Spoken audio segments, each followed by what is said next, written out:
Hello guys and welcome to my craft desk. So happy you've joined me. In this video I'm going to share with you a fun kitty cat. Today I flipped through my stash and found this old but still one of my favorite stamp set from Newton's Nook Designs. And so I picked up on my acrylic blocks a fun kitty from Newton's Antiques stamp set and a small balloon from Playful Pandas stamp set. As you see, I'm working without any fancy tools today, as I used to do when I was a beginner card maker. I stamped both images on Strathmore Bristol paper with VersaFine Onyx black ink since it's crisp and waterproof.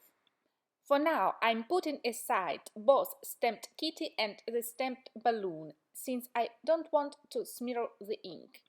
Meanwhile, I'm starting working on the background.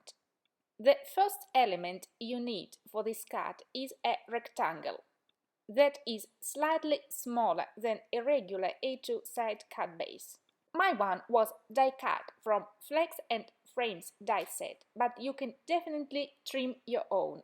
The pinky sky was added through Cloud stencil. Since I wanted to achieve a soft look, I kept my hand very light and used a blended brush instead of a regular foam sponge, since it holds less ink and makes the blended edges softer. As I mentioned before, I'm not using any coordinating dies today, but taking instead my sharp small scissors from IKEA Success Company and fussy cutting both kitty and the balloon. The secret here is to slow down and rotate paper instead of your scissors for a perfect cutting. You may also have noticed that before starting fussy cutting, I heat set the ink with my heat guns since I was worried to smudge the stamped images. Now I'm taking my Tombow markers and starting the coloring process. You don't need to do any fancy coloring on this project, and so you don't have to use Tombow markers as well. I highly encourage you to use any color medium you have on hand. In this video, I decided to leave you the whole coloring process. Honestly, it took me quite a while to finish both images. And I'm obviously have to speed up the video process 4 times. In case you're not interested to watch the coloring process, just skip it and go ahead to watch the card assembling. I also want to remind you to check the link below in the description box, which will take it to my blog. There you can find further details and all the colors used on this card. And now I'm leaving you with some lively music.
I'm back and want to share with you this important tip. When you fussy cut something right up against the stamp lines, take a black brush tip marker and color all the fussy cut edges. It will hide any imperfection due to the fussy cutting. Working on this card, I decided to make my own sentiment. I wanted to form the word wish and use the kitty and the balloon instead of the letter I. And so I took Alphabet Essentials die set and die cut 3 other letters, W, S and H. I worked again on Strathmore Bristol paper and colored the letters with the same colors I used on the balloon. Finally, I'm starting assembling all the elements together. I prepared a regular A2 size cut base from a light grade cardstock. Before popping the cloudy rectangle on the foam tape, I adhered a scalloped edge die cut from Sky Bodice die set. And now I'm arranging the kitty and the letters, trying to space them evenly. For a fun dimensional look, I'm popping the kitty on a foam tape. As for the letters, I decided to stack a few layers one on top of the other.